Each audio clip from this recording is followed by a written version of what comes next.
if I had answers, I'd be more than just a musician, but someone has to point out that the house is on fire, and I feel like that's my job. The firemen have to put the fire out, but someone has to say, "Hey, someone gotta do something about this."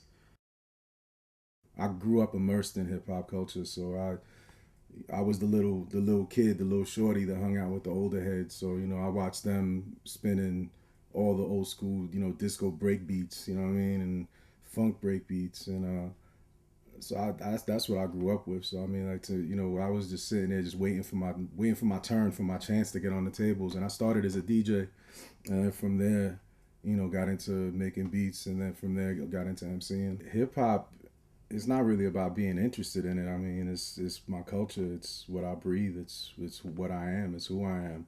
Um, what I'm doing is just my version of it. It should be personal expression. It always has been from the beginning. That's what hip hop was always about.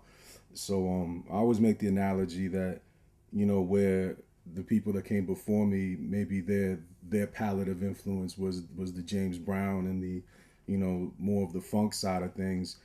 I'm just doing what the Bomb Squad was doing, but my palette also includes My Buddy Valentine, Velvet Underground. So it's just we have different colors and hues that we paint with.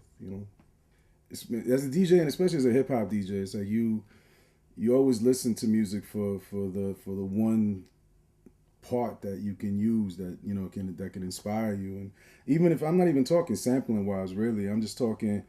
I think there's always something of value, even in a polka record. You know what I mean? So I can't say that there's like any genre or kind of music that I hate. I just don't like bad music. I like good music. The most important song we play is probably one that we've never played. There's a song called "Forever Close My Eyes" on one of our albums on I believe it's on Filthy Tongue. That it's just very personal, and we've just I don't know. I don't even know if we made it a conscious decision not to play it, but we've just never played it. And at this point, I kind of like it that way, so I don't think we ever will play it. But that's probably the most important song. Music affects everything on every level. You know what I mean, even when you don't realize that it's affecting it. Um, I think it could. In the past, it has been the voice of the downtrodden. It could be the voice of angst-ridden youth. You know what I mean? I don't really know if it's that anymore, unfortunately. But at the same time, I think every memorable moment of a person's life you can attribute a song to, and music somehow like seeps its way into it, and even in your memories. So obviously, like I said, like we're not. People always, if they want to know about my political views and stuff like that, I'm not. I'm not saying I could change the world. I'm not saying I got any answers. But if I had answers, I'd be more than just a musician. But someone has to point out that the house is on fire, and I feel like that's my job.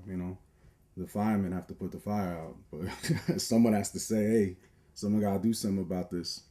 So that's what I do. So that's why it's important, at least to me.